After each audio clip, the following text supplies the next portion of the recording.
I am so excited. I've got some good news, and I've got some really good news, and I have some great news. The good news is we're starting a new book today. We'll be in the Gospel of Luke. And so you can begin turning to the Gospel of Luke. The really good news is it's all about Jesus. And we're in the Gospel of Luke, 24 chapters. Might take us a little while to finish it, but we're going to meet Jesus face to face. So that's really good news. And then I got great news.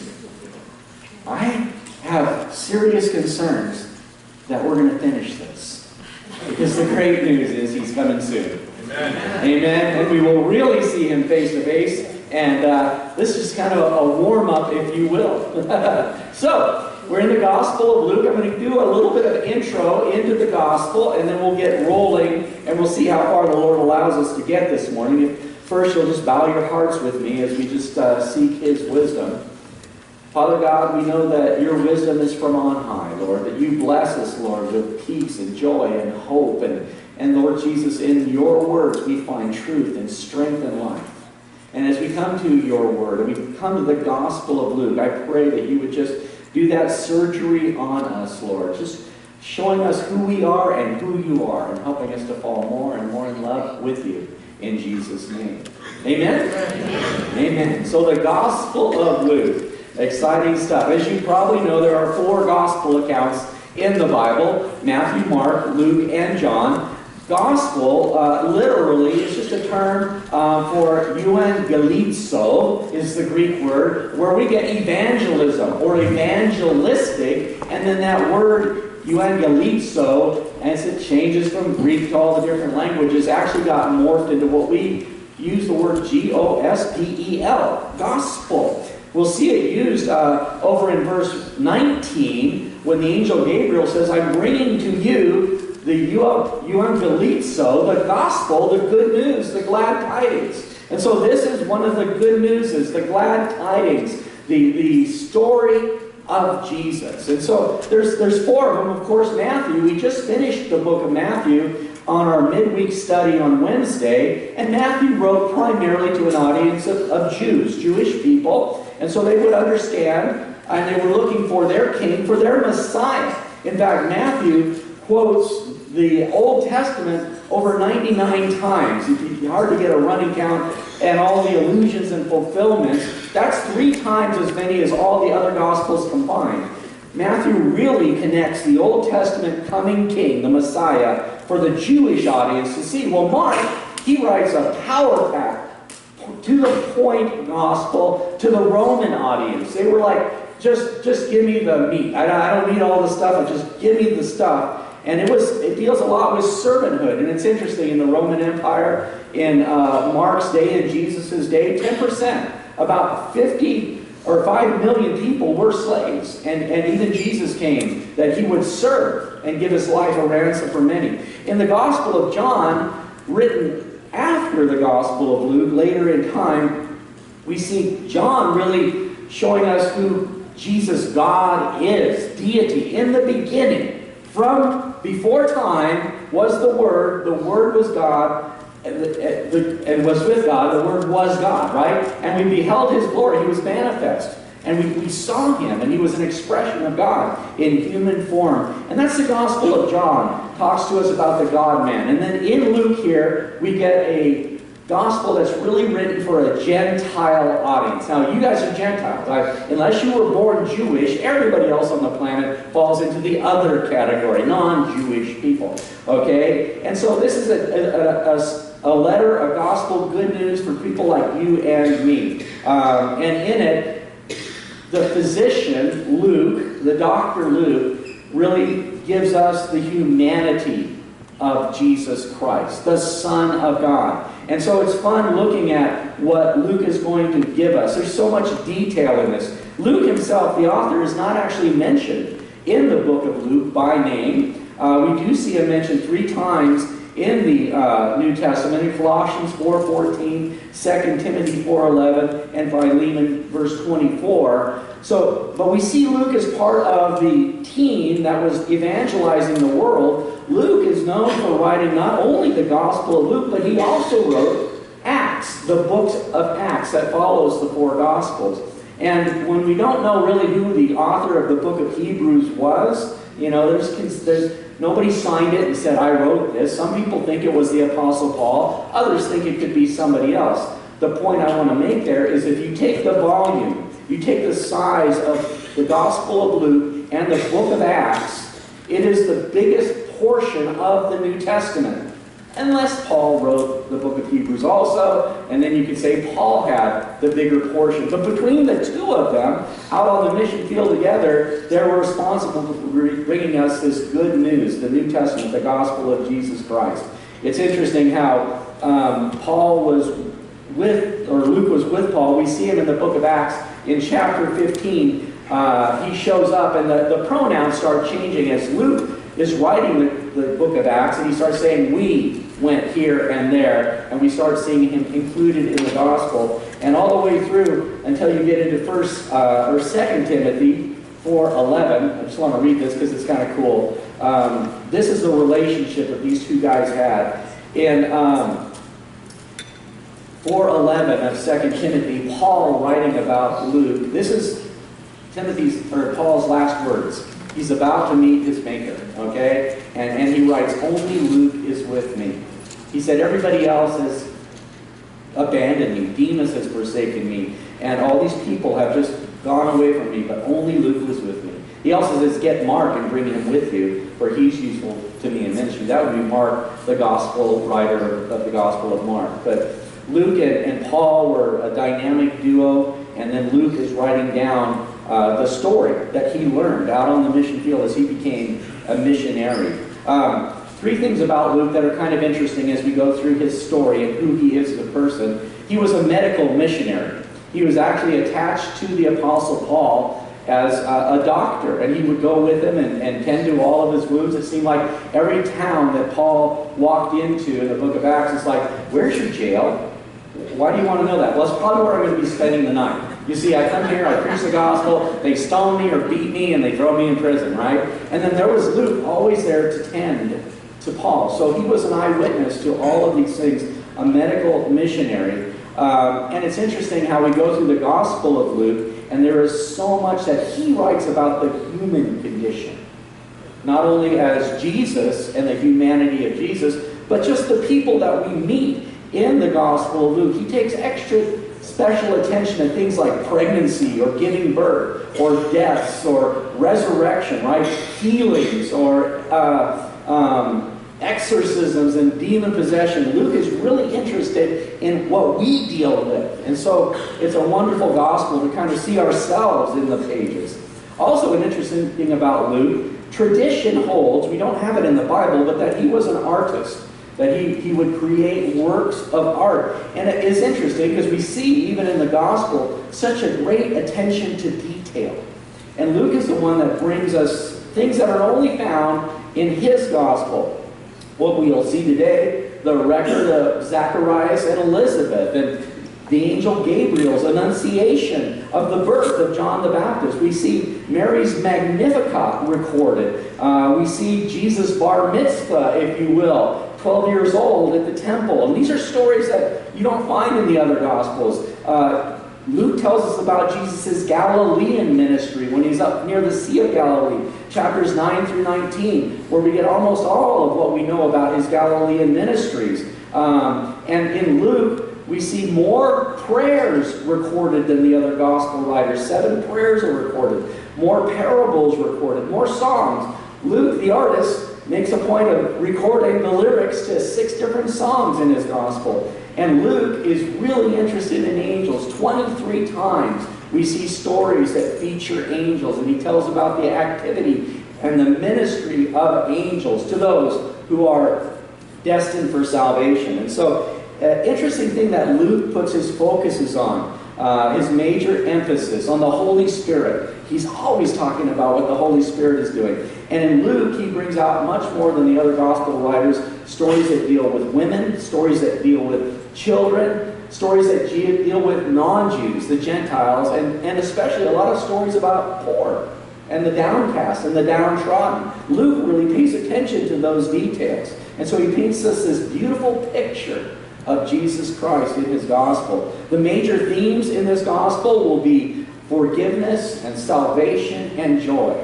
So you're in for a really good ride as we go on through this. Now, he's also a historian. I'm going to see this in just a minute. He sets in order this account of things. In fact, verses 1 through 4, his prologue, he writes it out in a very refined, classical, scholarly Greek composition. You know, all the highfalutin words and everything in verse 1 through 4. And he's basically setting forward, I'm Dr. Luke, with my academic credentials and scholarly investigation, and telling you the story of Jesus. But then after verse 4, and through the balance of Luke and the book of Acts, he starts reading in the common street vernacular, the koine Greek of his day, that common, ordinary people will understand. But he opens up with this little bit that I am legit. Okay, I'm a doctor, I'm a historian, and I'm doing my homework, and you can take it to the bank. It's an accurate and orderly account. It's a chronological account. We see that word orderly. And so whenever I was teaching in the Bible college, I'd always use Luke, the Gospel of Luke, as a backbone to build what we call a harmony of the Gospels. What do all the different Gospels say about this event and that event? If you were with us in the book of Matthew recently, you'd notice that Matthew really doesn't keep things in order. Sometimes he jumps over here, then he goes over here, and he goes back up here, and he goes back over there. And it's really hard to figure out the sequencing, the chronology. Well, Luke puts everything in an orderly account, so it's a wonderful way to go through the Gospel of Luke and then find all these other stories and kind of hang them on that as your framework, as your background, if you're trying to figure out the sequencing of events. And so it's very historical, and you can take it to the bank. It was written probably about 59 to 63 AD. And some of the hints that we can pick up out of this, especially like in the book of Acts, he talks about the Jews being expelled from Rome. And we know that happened about 58, 59. But we also know that it's written before Caesar Nero starts persecuting the Christians, right? And Paul will be one of the people who loses his life at the hands of Nero. So we get this little time stamp in there. The reason I bring that time stamp in is to kind of give you an idea of how close to the events Luke is writing, okay? So say 60 or 62 to round up, you go back to 32 AD, and about 30 years after the resurrection and ascension of Jesus Christ, Luke is writing these accounts, okay? And when you go back 30 years in time, it's kind of interesting. Do you remember what was on the headlines 30 to 40 years ago? Okay, here's a couple fun things. Carter was elected. After Carter was elected, Reagan was elected. Wozniak founded Apple Computers. Okay, Intel did the first processor. The first floppy disks were made. The first computer disk was made in 1985. Right, Star Wars was a big movie, and in 1978, Mike Yost graduated from high school. All kinds of stellar moments in history, right? But the point is, it wouldn't be difficult for you to go back and verify that these are truths.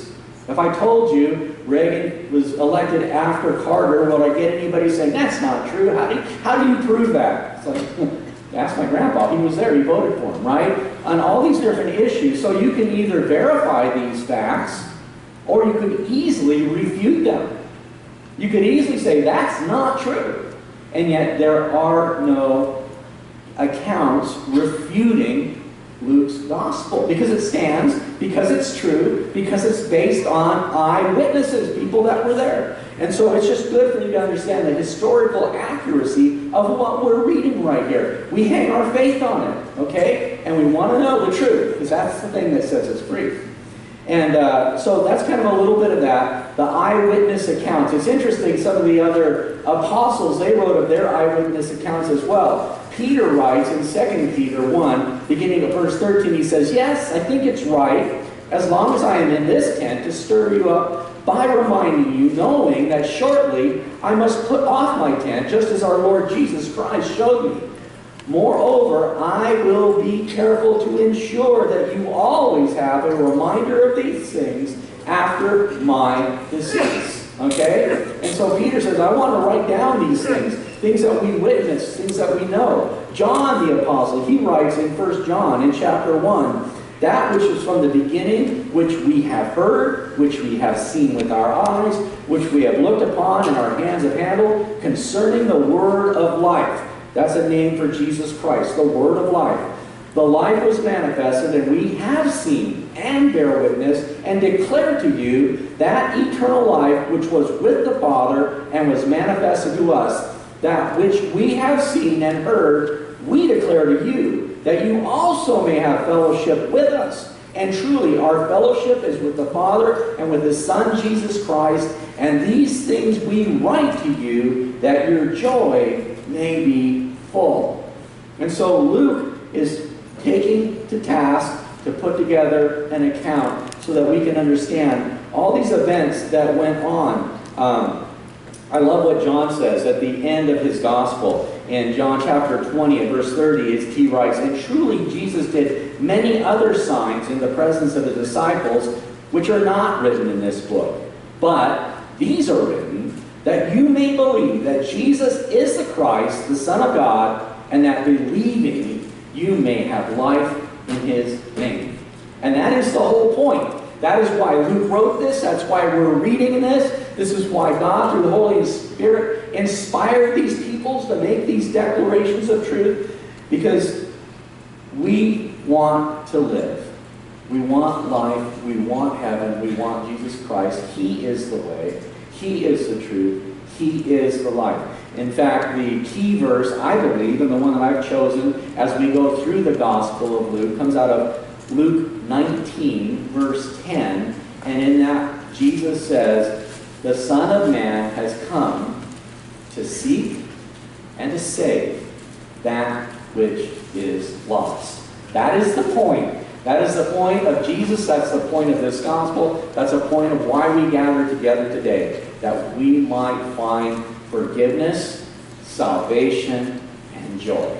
Okay? Saying all that, let's go ahead and jump in. Chapter 1, verse 1. I'll read the first 4 verses. "Inasmuch as many have taken in hand to set in order a narrative of those things which have been fulfilled among us, just as those who from the beginning were eyewitnesses and ministers of the word delivered them to us, it seemed good to me also, having had perfect understanding of all things from the very first, to write to you an orderly account, most excellent Theophilus, that you may know the certainty of those things in which you were instructed." This is his, what we call a prologue. I wouldn't doubt if it's written at the end, an epilogue, and tagged on as he's getting ready to send this letter, this document, this gospel off to this person, Theophilus, who he addresses this to. Now, the only thing we know historically, biblically about Theophilus is that he was excellent. That's it. This is the whole enchilada right here. Theophilus was some excellent dude. It is fun to know that his name, literally, Theo is God, and Philo means love. The name Theophilus means lover of God. And so it's funny. If you know Frankie and Jasmine, David, their oldest son, his name is David Theophilus. If you ever see him, right? Lover of God. And so Luke is writing this letter. We don't know too much about this excellent dude, except that he is named Lover of God. But what I love about it is it fits you and it fits me. This letter is addressed to us. If you are a lover of God, great. You've come to the right place, because this is for you. Okay? So we see this letter, and he opens it up. It's interesting to note that verses 1 through 4 in the Greek grammar is one sentence. Okay?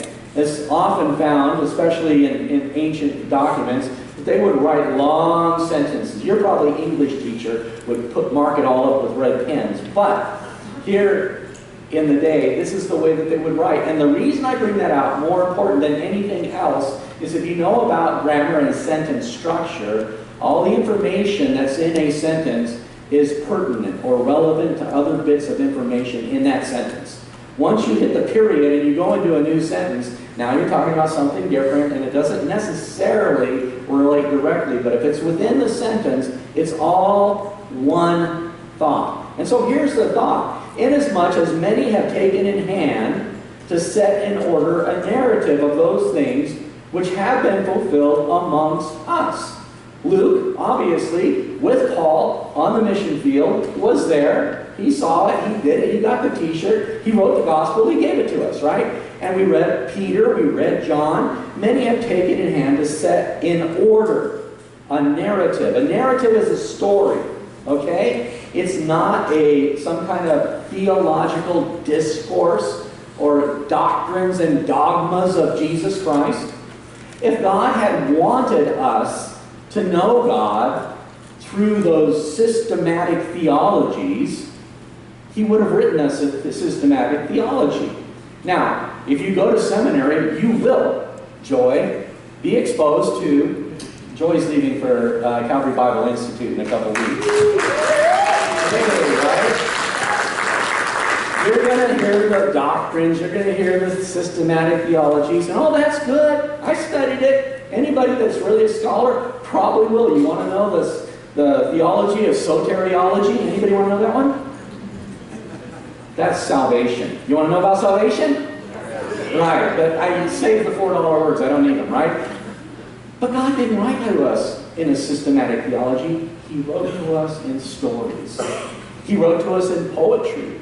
He wrote to us in songs. He wrote to us in proverbs and in wisdom. He wrote to us in a way that He knew He created us, and He knew we would understand Him. We would get it. The least common denominator, everybody loves a story.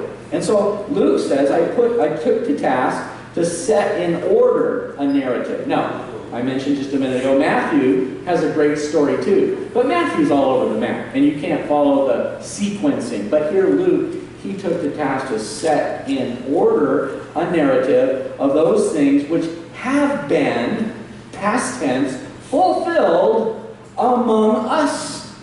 Stuff I've seen, stuff I know, stuff I investigated. It's provable, okay? Things, I'm writing about reality here. I'm writing about real life, okay? And so he goes on, just as those who from the beginning were eyewitnesses and ministers of the word delivered them to us. So he is doing what they did. Luke is doing what Paul did. Luke is doing what John did. And all the apostles, he's taking those experiences, things that they have actually tasted, touched, smelled, seen, things they know for a fact, and write them down. It's interesting. It says those who from the beginning were eyewitnesses. That word eyewitness is autopsis. And it's the word from which we get an autopsy. Okay? They really dug into the details. They were eyewitnesses. They did autopsy on these things. They investigated them deeply. It says eyewitnesses and ministers.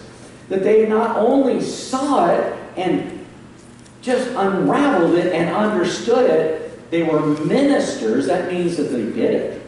They took what they saw and they ran with it. And they experienced the truth of it. That's such an important point for all of us as Christians to understand. You can hear the gospel till the hens come home, or the cows come home, wherever comes home.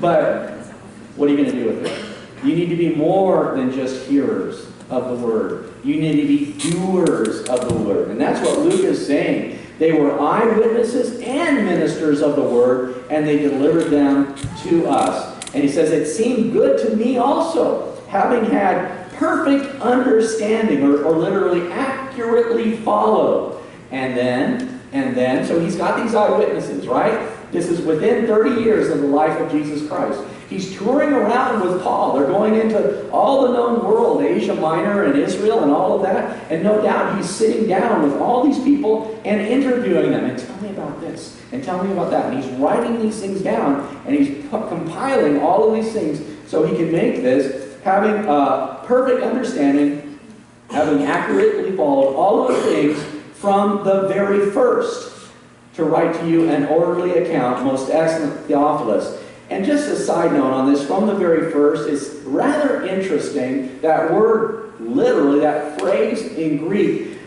deals with from above. It's the word anothen. And it literally says, having had these things from above. That God was the one that revealed it to them. In Ephesians, in chapter 1, verse 6, it uses that same word, anothen. He says one of the blessings that we have as children of God, in this list of blessings, in 1:6 says, you are accepted in the beloved. You are anothen in the beloved. It's the same word that he uses, or John uses, in his gospel in chapter 3 when Nicodemus comes to him, and Jesus says to Nicodemus, you must be born anothen. You must be born from above. You must be born from the first. You must be born of God. We call it born again, right? That new birth. And so Luke is helping us understand what he is writing here isn't his. It didn't originate with him. It didn't even originate with the people who he's reporting it. They were all pointing to Jesus. This is a big 24 chapters of let me tell you about my Jesus. Okay? That's what this is all going to be about. To write to you an orderly account, most excellent Theophilus, that you may know the certainty, or safety is a way you can translate that. Everything you're learning, you can bank on it. You can bet your life on it that you will be safe if you take these words and apply them to your life. You'll know the safety, the certainty of those things in which you were instructed. Again, another Greek word. I don't necessarily like to get in a lot of Greek words, but this is high Greek. This is sophisticated, scholarly, and Luke chose his words perfectly, and that word instructed is the word we get catechism from. Some of you may have grown up in different branches of the Christian church where you would go to catechism, a special training, and you go through a year of it, and when you passed it, then you'd be prepared for your baptism or first communion and those kinds of things. But that's what this means, is a focused, purposeful study, instruction, a catechism, that you'll know that it's safe, that when you follow these words, you're going to get to heaven. It's going to bear out for you. Verse 5, now we start talking street. Now we start talking the Koine Greek. There was in the days of Herod, that's Herod the Great. He was a little guy, but he had great building projects and a great ego. There was in the days of Herod, the king of Judea, a certain priest named Zacharias, of the division of Abijah. His wife was of the daughters of Aaron, and her name was Elizabeth. So now we start off in this gospel, this good news, the glad tidings of Jesus Christ, talking about this guy who is a priest, and his wife, okay, who's also of the tribe of Aaron. So they're both from that high priestly line, and they're righteous people here. She was of the daughters of Aaron. It's interesting, Zachariah's name means Yahweh remembers. And Elizabeth's name means the oath of God. And together the two become one flesh, and their name is Yahweh remembers the oath of God. And this is the story about God remembering. I made a promise. Watch what I'm about to do. Okay? And they were both righteous before God, walking in all the commandments and ordinances of the Lord, and blameless. And I love this. They're described as this classic couple, husband and wife. They're righteous. They do everything according to the way that they have been taught and instructed, according to the Word of God, and blameless. But there's nothing that you could hold against them. If they've made a mistake, they've confessed it, and nothing sticks. They're walking clean and holy and upright before the Lord. And I think it's amazing that the Holy Spirit inspired Luke to say this about them. You know, a lot of times we think of ourselves and I don't know what you would describe yourself as, but let me ask you, in your list of ways that you talk about yourself, would you say that you're righteous and blameless? But God does. Because God sees the end from the beginning. He knows who you are from the day He formed you in His mother's womb. And He knows how it's all going to turn out for you. And so we look through the Scriptures and we see that they were righteous and blameless people walking in the ordinances of God. Little side note on this.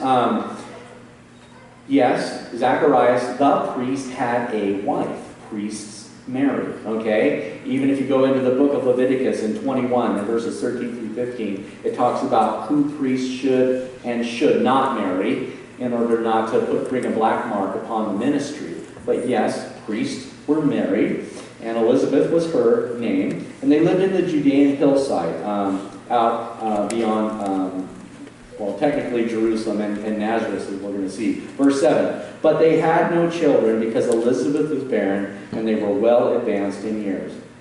Now, in the Jewish culture, in the days that they were living, for a woman not to have a child was a very shameful thing and a very hurtful thing. And, you know, the very purpose for God making them, male and female, He made them, was that they would have offspring, that they would be fruitful, and they would be multiplied. And so for a woman not to have a child in their culture would be something that would feel very, very, very ashamed about, right? And yes, in their culture, they were very clear. They knew what a boy was and they knew what a girl was. They didn't need a Supreme Court justice to figure it out, okay? So, but she's got this burden, this deep burden, okay? And as we're going to see, they're well advanced in years. So this is not a new thing. They have this thing. And as I say this, I want to be careful as we go through much of what we talk about. Every one of these issues are real issues that real people live with. Luke the physician knows this stuff. We deal with this garbage in our life, okay? And some of it we cause ourselves, some of it's just the work of the enemy in our lives. But if you are somebody who wants to have a child and you can't, that's a deep, deep heartache, okay? And that's part of what we have to see. When we look at this story, we're talking about people that were hurting, deeply hurting, and even potentially questioning, Lord, why are you allowing this in my life? I don't understand. I'm doing everything you've asked me to. Blameless, upright, walking in your ordinances. Why is it that I can't bear children? As we're going to see, I'll just give you a little spoiler warning. This could be even known as a blessed barrenness. And naturally, barrenness is not what we consider a blessing. And yet, God has a plan. And often in our life, some of the most blessed things that we experience come out of tragedy or trials. In fact, it's rather interesting in the Old Testament. When you look up the word blessing and you look up the word cursing, it's actually the same word. You have to look at the context to decide which one it is. Is God blessing you or cursing you? And often we get a misinterpretation of the blessings that are in our life because we're looking through it from our point of view. If only we could turn around and see what God was doing in our life. We could see the end from the beginning. And we can, because the Bible teaches us. I have a plan for you to give you a hope, to give you a future, to never forsake you, to be with you all the days of your life. You're my poetry. You're my workmanship. I created you specifically and individually for the things that I want you to do. I've got a plan. And we look at our life and we're going, I don't see it. And you can see how this could be hard for them. Okay? We just finished singing, Earth has no sorrow that heaven can't heal. Luke, our physician, he's going to help us with this. Okay, let's go forward. So it was, they had no children because Elizabeth was barren and they were both well advanced in years. So it was, while he was serving as priest before God in the order of his division, according to the custom of the priesthood, his lot fell to burn incense when he went into the temple of the Lord, and the whole multitude of the people was praying outside at the hour of incense. Okay, so this is a pretty cool thing. Okay, he's a priest. Now, we just finished the book of Genesis, right? And we got a little bit of an idea of how old school things were. But according to the Jews, their Jewish religious system, there were priests, and the priests would go to the temple and they would do different things like offering sacrifices and prayers and things like this. Well, he was a priest. He was a son of Aaron. You had to be a descendant from Aaron, Moses' brother, to be a priest. But by the time it had gone from Moses and Aaron down through all these children and all these families multiplying, there were somewhere between 20 and 22,000 priests, descendants of Aaron in the nation of Israel, okay? And so, obviously, they can't all show up at the temple on the same day. If you go back into the book of Chronicles, King David had ordered or organized the priesthood as they would go and they would serve in different courses, they would call them. And so they would serve according to whatever family they belonged for 2 weeks. And that was your turn to leave whatever town you lived in, go up to Jerusalem, go to the temple, and serve in the temple 2 weeks out of the year according to your family. This family was the family of Abijah. And Zechariah was a descendant of this priest Abijah, so it was his 2-week course to be there at the temple, okay? So it was that while he was serving as priest before God in the order of his division, according to the custom of the priesthood, his lot fell to burn incense when he went into the temple of the Lord. Wow. Hard to get a handle on what a great honor this was. Out of 20,000 priests, you may never in your whole life go into the temple. You would serve outside with the offerings and all these different things, but he got the golden ticket. He got to go in to the holy place, inside, where there was the menorah, there was the candlestick that was filled with that oil. It was a picture of the light of the world, Jesus Christ. There was a table of showbread where they would see how God was always providing for them, you know, that Jesus is that bread of life. And then right there in the middle of the room, right before this huge woven veil, 80 feet tall, embroidered with cherubim and all on side. It was absolutely splendid inside, and almost nobody ever got to go inside. Zechariah would be able to approach what is known as the Altar of Incense, and it was a golden cask, a box, that they would bring in the coals and the incense, and they would light them together. And it says that the incense going to heaven was like, it symbolized prayers going up to God. And this was Zechariah's day. In his lifetime, he had waited forever to be able to do this, and he's doing this. So they walk inside, and usually the way this would work, it'd be 3 priests. And one priest got the honor of bringing the box with the coals, the embers. Another priest on the other side of Zacharias would have the honor of carrying in the incense. And they would all 3 walk in, they would approach the altar. Then those 2 priests would set down the coals and the incense and leave. And Zechariah would be inside, alone with God. And he would put the coals onto the altar. He's never done this before. Nobody, you know, you hear stories of it, but nobody's seen it done. It's done inside. You can't see it, right? And so here he is, and he's standing in front of this. You can imagine the excitement, and he puts the coals in, takes the incense, and pours the incense in, and all of a sudden, the whole place starts filling with smoke. It would have just been amazing, right? And according to the custom of the priesthood, his lot fell to burn incense when he went into the temple of the Lord. And the whole multitude of the people was praying outside at the hour of incense. This would be about 3 p.m. in the afternoon. This is when they would go through this ritual, and there's always people gathered at the temple, and they're all waiting for him to go inside and do this, and then come out. And when he came out, they would pronounce the high priestly prayer, or the benediction. After the priest had gone in and offered up prayers to God, he had prayed for the nation of Israel, then he'd walk out and all the people would be waiting, and he would lift up his hand, and he would say, "The Lord bless you and keep you. The Lord make his face shine upon you and be gracious unto you. The Lord lift up his countenance upon you and give you peace." And so everybody's outside waiting for him to come outside, it says. Then Verse 11, an angel of the Lord appeared to him, standing on the right side of the altar of incense.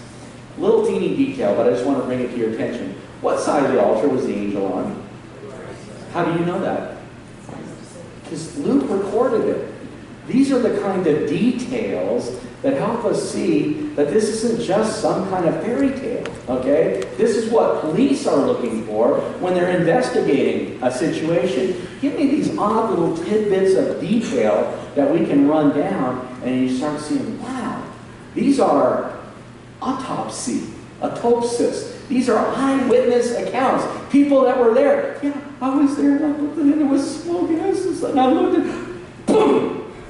There's this angel right there on the right side of the altar, right? You can imagine as Zacharias is recounting this story and Luke's writing all these things down. The angel of the Lord appeared to him standing on the right side of the altar of incense, and when Zacharias saw him, he was troubled and fear fell upon him. I imagine, right? Who are you? What are you doing in here? I didn't think anybody else came in here. And no doubt, an angel. What do angels look like? I don't know. Was it some like cute little chubby baby with wings and diapers and an arrow?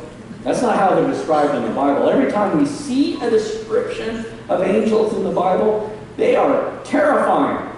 They are huge, and they are warriors, and they are fierce, and there's this angel standing right there. And you can imagine what is happening in his mind. But the angel said to him, "Do not be afraid, Zacharias, for your prayer is heard, and your wife Elizabeth will bear a son, and you shall call his name Johannan." John. Johannan means Yahweh is gracious. I'm about to give you a gift. That's what you're going to name him. Gift from God. Johannan, John, okay? And it's interesting. And he says, "Do not be afraid, Zacharias, for your prayer is heard." You're thinking prayer. There's a couple ways you can interpret this. He's in there, right? What's my job? My job is to take the coals, put them on, take the incense, put it on, and while that all goes up, I pray for Israel. And maybe just sneak a little one in for me and Elizabeth. But remember, they're well advanced in years. The days of having babies sailed a long time ago. And I'm almost guessing, in his heart, he's thinking, prayers? Oh, I remember when we were a young couple, and we prayed, and we prayed, and we prayed, and we prayed, and we prayed for years. We prayed for decades. But finally the day came, and we looked at each other and said, ain't going to happen. Probably stopped praying. Probably forgot that prayer. I'll bet you if you ask the Holy Spirit right now, he could remind you of a prayer that you've been forgetting. A prayer that meant the world to you once upon a time. You haven't seen the answer yet, but it just took so long, you kind of just haven't thought about it. Maybe it's time to dust that prayer off. Pray it again. Because God has heard your prayer. The angel says, God has heard. The Lord, the angel said, don't be afraid, for your prayer is heard, and your wife Elizabeth will bear you a son. You shall call his name John. Verse 14, and you will have joy and gladness, and many will rejoice at his birth. Yeah, having a baby, one of the most exciting, beautiful times, in anybody's life. This is like one of the biggies, right? And you can imagine the joy, finally, answered to prayer. Verse 15, for he will be great in the sight of the Lord, and shall drink neither wine nor strong drink. He will also be filled with the Holy Spirit, even from his mother's womb. And he will turn many of the children of Israel to the Lord their God. And he will also go before them in the spirit and power of Elijah, to turn the hearts of the fathers to the children, and the disobedient to the wisdom of the just, to make ready a people prepared for the Lord. Wow. Did you get all that? Are you absorbing all this? I'm still trying to figure out who you are. What are you doing in here? Right? And I'm afraid, and I'm troubled, and I'm really having a hard time processing right now. And all this just pours upon him. He will be great in the sight of the Lord. Isn't that the prayer we have for all of each other? Oh, Lord, just help them walk with you. Just all the days of their life. Smile on them, Lord. Be gracious unto them. He will be great in the sight of the Lord, and shall drink neither wine nor strong drink. He will also be filled with the Holy Spirit even from his mother's womb. The wine or strong drink is a reference to what we call the Nazarite vow. As we go back into the scriptures, there is a vow that one would set themselves apart unto the Lord. And three things came with the Nazarite vow. And a person could go into the temple and say, I'm going to set myself, I'm going to consecrate, dedicate myself for a certain amount of time. And when you go in, you would promise not to touch any hard drink. You would promise not to touch anything dead. And you would cut your hair. And then you would promise not to cut your hair again until you completed your vow. And it wasn't uncommon. Some of these vows would last a year, or a couple months, 2-3 months. But in some cases, they would go on for a long time. In the case of this child, he would be a Nazarite for life, dedicated to God. And God would show himself strong through him. Samson is an example of a person who had taken the Nazarite vow and then blew it, but at the end, God brought him back. We see this done throughout the scriptures, but here the angel tells him, your son, he's going to be set apart for God. He's going to be great in his eyes. Even it says, from the day of his mother's womb, he will be filled with the Holy Spirit, even from his mother's womb. I just love that. God has a plan for us. We read in the book of Jeremiah, God speaking to the prophet Jeremiah. In Jeremiah 1:5, God says to him, before I formed you in the womb, I knew you. God knew before you were even conceived who you would be. That speaks of all of us. Before I formed you in the womb, I knew you. Before you were born, I sanctified you. That means to set apart. I have a special mission, a plan for your life. I ordained you, he says to Jeremiah, a prophet to the nations. And so it was God's plan all along for Jeremiah to be a prophet. In Psalm 139, verses 13 through 16, we read, and this is David speaking now. He says, for you formed my inward parts, you covered me in my mother's womb. I will praise you, for I am fearfully and wonderfully made. What marvelous are your works, that my soul knows very well. My frame was not hidden from you when I was made in secret and skillfully wrought in the lowest parts of the earth. Your eyes saw my substance, yet being unformed. And in your book they all were written, the days fashioned for me, when as yet there were none of them. Every life is precious. Every life comes from God. Every one of us, God has a plan and a purpose for our life. And he declares this to Zechariah. Your son, he's going to be special. He's going to be a Nazarite. He's going to be great in the eyes of the Lord. The Holy Spirit is going to fill him even within his mother's womb. God can do these things, and he does. And it's, again, a mention of the Holy Spirit, a mention of angels. Luke is big on helping us see this world that we can't see. The great physician, the guy who deals with life and death and sickness and healing. And he knows there is more to this life than meets the eye. I love it when we go, especially, I'm going to brag on St. Luke's for a minute, but when we go on visitations there, and I'm talking to the interns and the orderlies and the people, especially in ICU, and you go in and you pray with people, many of them who have heard really tragic news. It's going to be terminal or something like that. And I can't tell you how many times a nurse or an orderly would come up to me and say, we see God do miracles here all the time. I know what the doctors say, but don't stop praying, because I can tell you it happens all the time. Doctors know this probably better than almost anybody because they deal with it on a regular basis, and this is what Luke is trying to help us see. Okay? It says in verse 16, and he will turn many of the children of Israel and to the Lord their God. He will also go before him in the spirit and power of Elijah, to turn the hearts of the fathers to the children, and the disobedient to the wisdom of the just, to make ready a people prepared for the Lord. Very, very interesting in this. This is a quote out of Malachi, chapter 4, verses 5 and 6. In your Bible, Malachi chapter 4, verses 5 and 6 are the last two verses of the Old Testament. Then we talk about a period of time, almost 400 years, in which there were no prophets and no word of God came to the Israelite people until right here.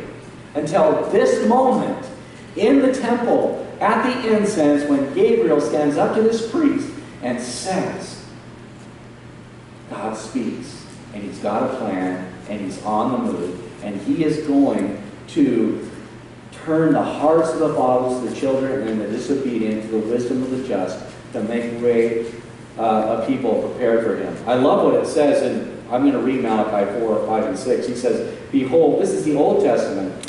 Behold, I will send Elijah the prophet before the coming and great and dreadful day of the Lord, and he will turn the hearts of the fathers to the children, and the hearts of the children to the fathers, lest I come and strike the earth with a curse. Last word of your Old Testament, curse. And yet, God has a plan. And the plan happens here and now. God says, you're going to have a boy. I heard your prayer. He's going to be awesome. He's going to be John, Yohanan, the gift of God. And he's going to be a baptizer. That's why we call him John the Baptist. Verse 18, and Zechariah said to the angel, how shall I know this? For I am an old man, and my wife is well advanced in years. Okay, how am I going to know this? Okay, that probably makes sense. You know, you'll know this. Like, there's going to be a baby screaming and crying, and you're going to see it. But right now, I'm in the temple. I'm going to go outside. I'm going to go tell my wife, honey, you know, she's going to say, how's it going? How did it go up in Jerusalem when you were there? Anything happen at work? Yeah, honey, we're going to have a baby. And you can imagine how this is all, how am I going to know this? How am I going to explain it to my wife? Okay? How am I going to explain it to the people? I don't understand what this is going on.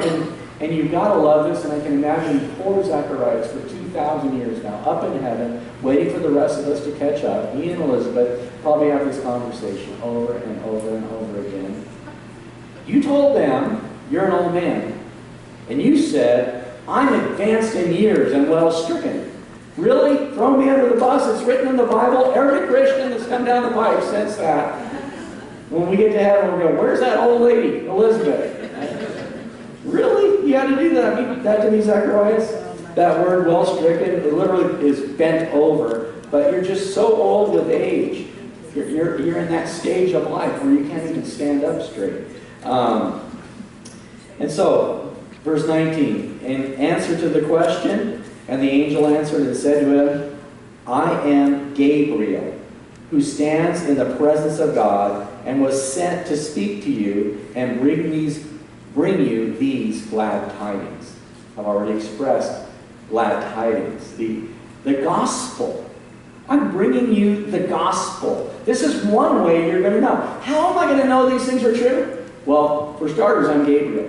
Okay? And that name Gabriel means God is my strength. I come in the authority and the power and the name of God. And I am telling you, Zechariah, standing there next to the altar of incense and prayer, you're going to have a kid. Just me telling you that should be enough, right? How many times, Zechariah, has an angel visited you and told you information? Why are you asking that? Well, I don't think it's because he was doubting it, but he's like, I can't figure it out. I can't unravel this with my mind. He says to him, I am Gabriel, who stands in the presence of God. That's where this is coming from, if you want to know the source. And was sent to speak to you and bring you this gospel, this good news, these glad tidings. You're going to see the angels sing that in another couple chapters, right? When Jesus is born and the shepherds are out there in the fields watching their flocks by night, and they say, we bring you glad tidings, good news. We bring you the gospel. He's born this day in the city of David, Jesus Christ the Lord.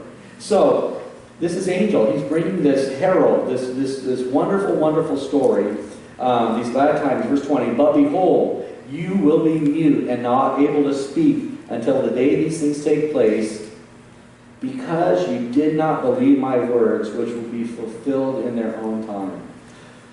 Oh, bummer.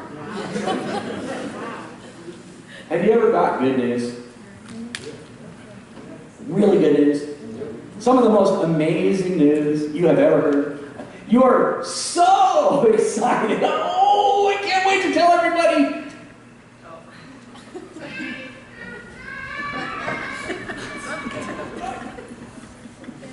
Can you imagine?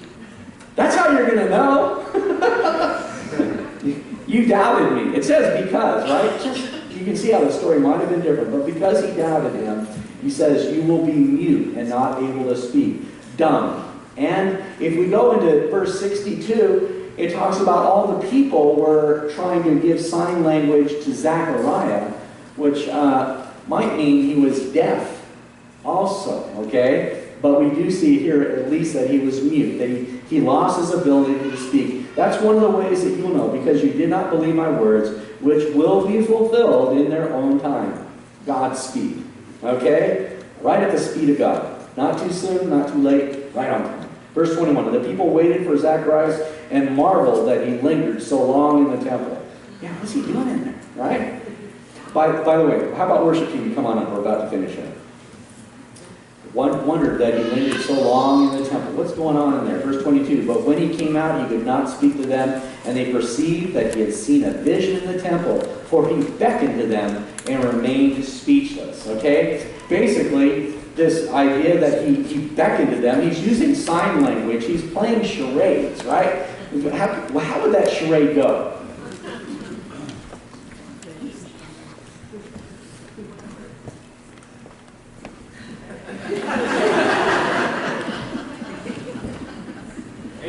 Angel. Okay. Except I can't say that, right? And here he is on the steps of the temple, and everybody's waiting for him to come out. The Lord bless thee and keep thee. He's like, that's in there. I'm not even making it up. It's right there. Okay? He's beckoning to them, and he remains speechless. So it was, as soon as the days of his service were completed. So remember, 2 weeks. I don't know if he went in on the first day of his course or the last day, but there was a couple days. As soon as the days of his service were completed, that he departed to his own house, right? So, honey, how did it go at the temple? You just imagine. Now, after those days, his wife Elizabeth conceived, and she hid herself 5 months, saying, thus the Lord has dealt with me in the days when he looked on me to take away my reproach among the people. So Elizabeth receives that good news. They conceive a child. That would have been by the natural course of life, right? The message, the announcement, it's miraculous that they conceived. But here she is with child. It says she hid herself for 5 months. And as you know, that's the part of the pregnancy when you really don't show. Okay? So it's not like she's afraid she goes out in the street and they're like, oh, what happened to you? You know? They can't really tell, especially with long flowing robes and all that kind of stuff. But I think what she did was she just kind of went away to be with the Lord and looked for confirmation of this. Is this really happening to me, right?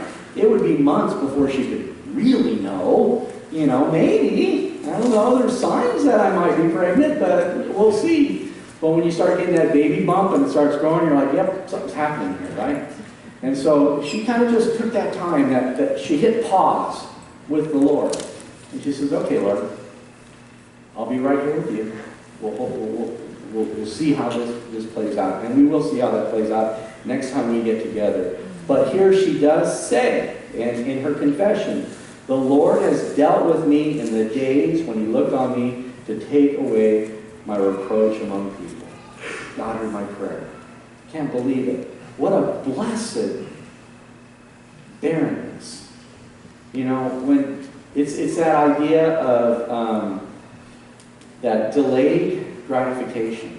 When you really have to wait for the good stuff. And, you know, a lot of us miss a lot of the blessings. We miss a lot of the curses because we don't, it's not instant, it's not microwave. And I prayed that prayer and nothing happened, I'm moving on. It's like, wait a minute, you prayed that prayer. You prayed in sincerity. I guarantee you God heard it. God hears everything. You don't think he'd be pulling anything over his eyes. He heard it. And he answers it. And the answer may be yes, it may be no, it may be wait. But know that he heard it. And live like he heard it. And here she does. She believes and says, he looked on me, he took away my reproach. I pray for all of us as we walk on through the book of Luke. As we gather together over the next weeks or months, hours or minutes until he comes. that we would live in faith, that we would live in hope. Hope, a certainty of things that are to happen. A lot of times we think hope and wishes, we get them mixed up. Oh, I wish I could get a pony for Christmas. That's just wishing. Hoping is based on the facts. Hoping is based on the reality. Hoping is based on an orderly account, witnessed and lived out and shared now with us. Jesus loves us. Jesus has a plan for us. Jesus has a plan for you this afternoon. Wonder what it's going to be. It'll be kind of fun. Next week we can talk about that. Father God, we want to thank you for this day that you've given us to gather as your children, come together in this family and just love on each other, hug on each other, lift up our cares, our burdens, our hopes, and our joys. Encourage one another and just, Lord, I pray as a family, Lord, that you would use our love one to another as a witness to the world that you do live amongst us. That the things that you say are true, we can take them to the bank, we can bet our life on them. That we are now children of God. We are heaven bound. We've already entered, we've crossed the threshold into eternity. And death is just a doorway for us to even better things. Help us live according to your promises, according to your Son, Jesus Christ. Amen? Amen.